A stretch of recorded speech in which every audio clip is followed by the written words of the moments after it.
So Donald Trump is taking over Washington, D.C., and then he says he's going to move to other cities, and he is basically what he's doing, folks, is he is rebranding America in his own image and in his own likeness, and history is going to have to live up to his standards and his interpretation of it, and numbers and statistics and facts and evidence is going to have to first meet his approval. Donald Trump is basically reshaping this country in his image, and he's just putting the throttle down and going full speed ahead. He's trying desperately to make this Epstein case go away, and it's not going to. Even his most devout and loyal followers are still chomping at the bit, wanting to see those files, and they feel betrayed by this guy. But he's digging in as hard as he can and trying to throw just as much stuff at the wall as he can. And it's not just to distract, it's bigger than that. It's all a distraction. But it's all a distraction on purpose. The whole thing is meant to just weaken us. The whole thing is meant to just desensitize us to where eventually we will become numb to this. And that's something that I'm really concerned about, because when I'm talking with people, and I have people on my show, or I'm talking to a friend, or just sitting around having a conversation, I catch myself so many times going, oh yeah, that story from 2 weeks ago that I talked about on the channel, several segments I did on that topic, I've already forgot that happened. Oh yeah, I forgot about that one.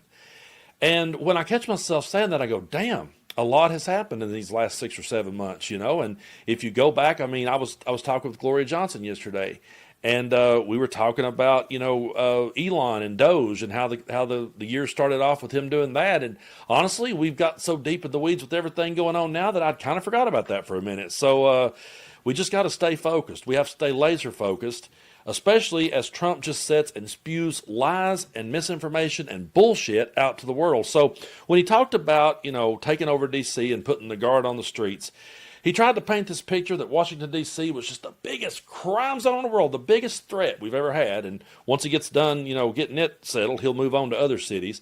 But I want to bring up this article here from the New York Times, fact-checking a lot of Trump's BS. And so this one is called Trump Misstates Washington crime data to justify his takeover. The president cited a number of false and misleading claims about homicide and youth crimes in the nation's capital. And I'm sure he would call this fake news, but we can all look for ourselves. Donald Trump cast the nation's capital as overwhelmed by record-breaking levels of violent crime as he announced a federal takeover of the city.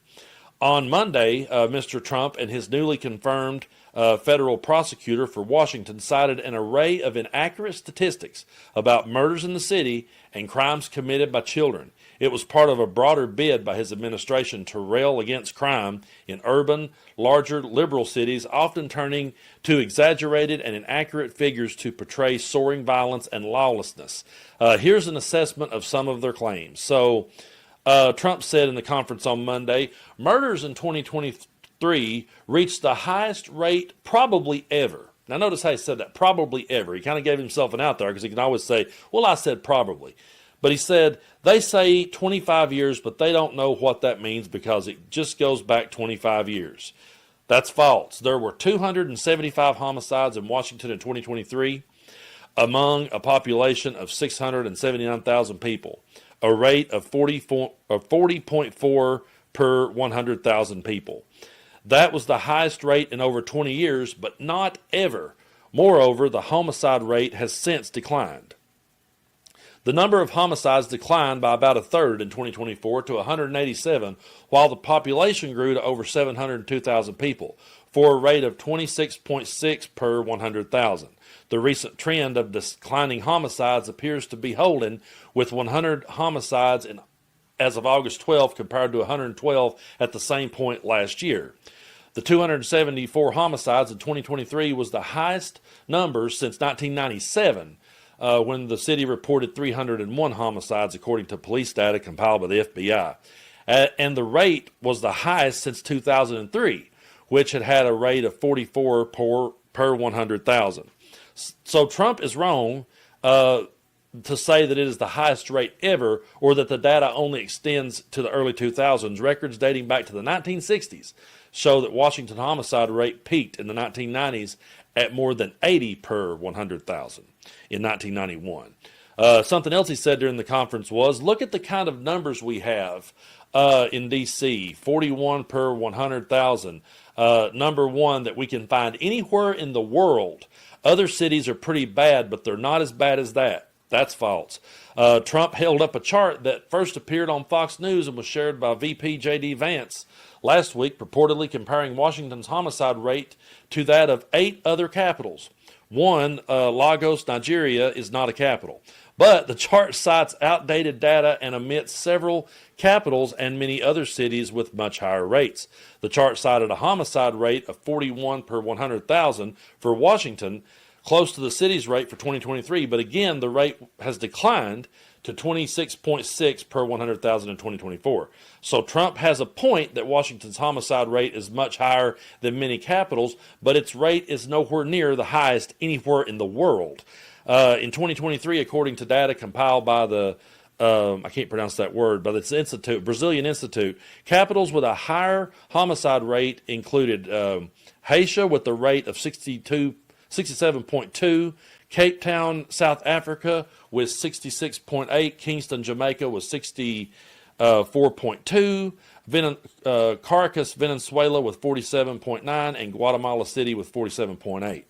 So he's never going to bring out these kind of numbers. He doesn't have the temperament to even talk that long, really. He's just trying to create a bunch of hysteria here and get everybody's mind off of Epstein. And I'm going to talk more in a minute about how I think this is total BS as to how suddenly now, all of a sudden, D.C. is suddenly a crime zone.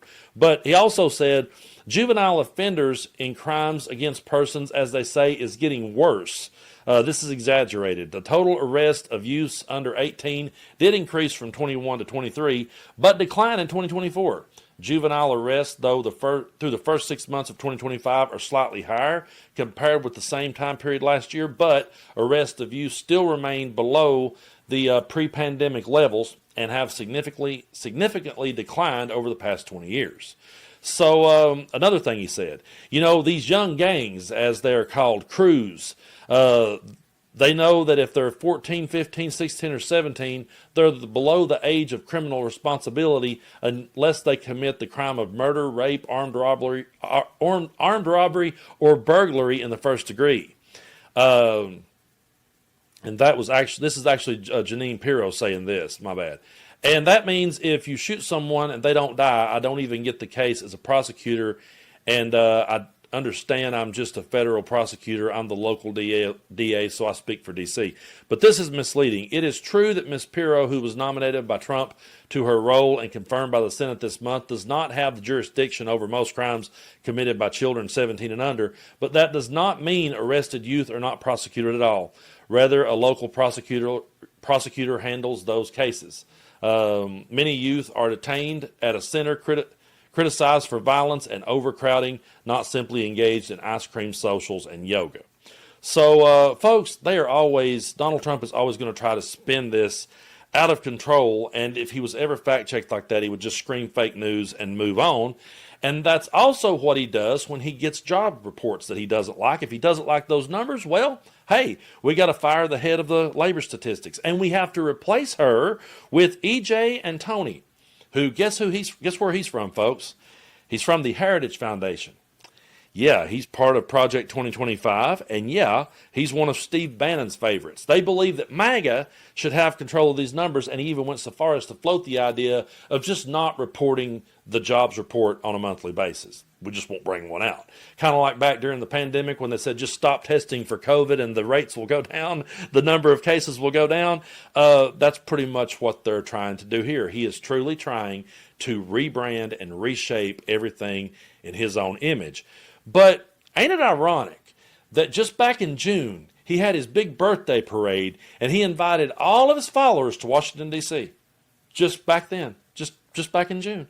He invited all of them there for his big birthday celebration and this big parade, and they all gathered in the nation's capital. Why would he bring his followers to such a dangerous place if that's how he truly felt about it? Why did it suddenly just become dangerous? We've not heard him really say this.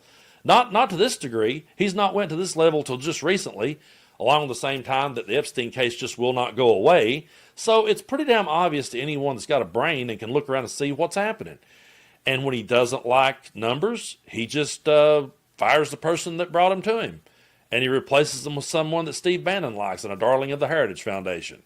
And if he doesn't like history, the word is now that he is getting with the Smithsonian to review them and to make sure that their history fits his interpretation of it.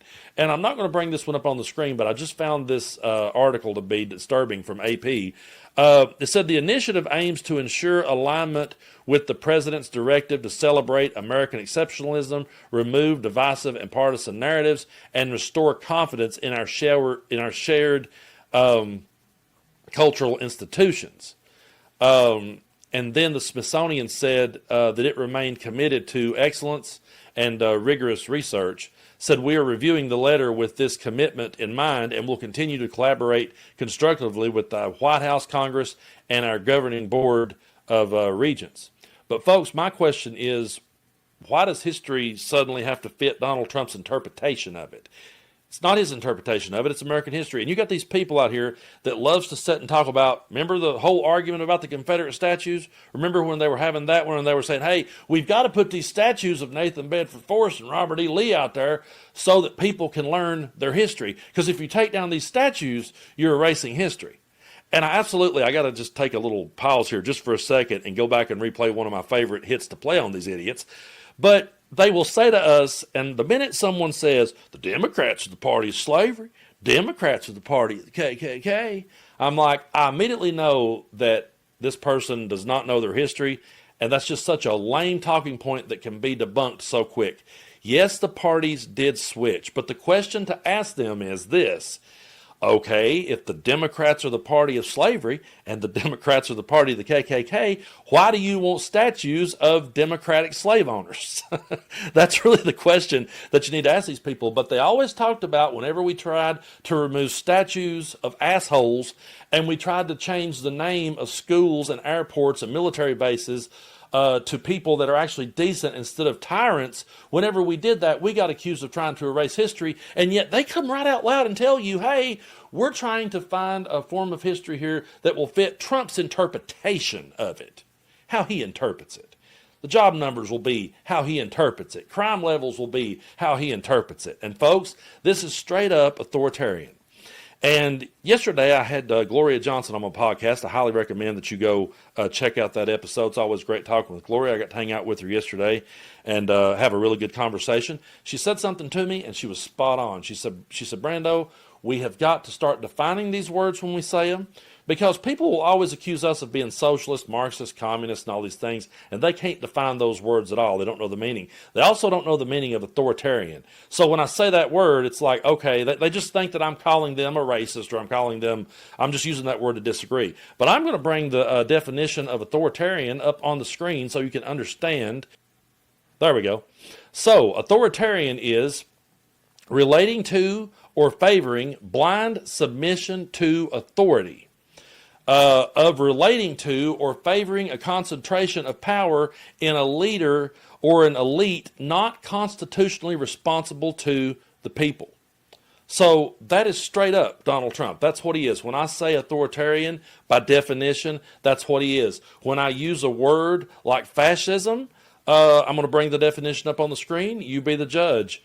Fascism is a governmental system led by a dictator having complete power, forcibly suppressing opposition and criticism, regimenting all industry, commerce, etc., and emphasizing an aggressive nationalism and often racism. The philosophy, principles, and methods of fascism, a political movement that employs the principles and methods of fascism, especially one established by Mussolini. That's what's happening, folks, when we see him going out here and rewriting history in his own image, rejecting numbers that he doesn't like, trying to make up crime rates that don't exist, trying to put the police on the streets, and trying to distract from everything he's doing. It's straight up authoritarian. It's straight up fascism. But I'm always going to do that. I'm going to bring the definitions up so people understand that I'm not just using these words to try to one-up you. It's not about that. It's something much deeper, and I think that more people needs to stop and pause and realize what it is that we're up against. Donald Trump loves to say, we're not going to have a country anymore. Well, we're not going to have a country anymore if we continue to let him shred everything that we ever had. We're in a completely different world these days, folks, and sometimes I feel as though we're now on Better Call Saul, and we're looking back to see how we got to Walter White. That's just kind of how it feels. It feels like that we're on the sequel, or we're watching now a prequel of America. We're going back and trying to figure out how we got here. And we have to just keep holding this stuff up and letting people see it. Letting people understand what we're really all about.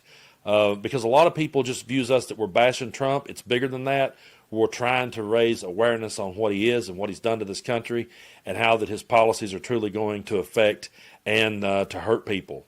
And they're always going to find a way to blame that on Democrats, but we can always bring it back around and say, hey, look, this all started when Trump started trying to reshape America in his own image.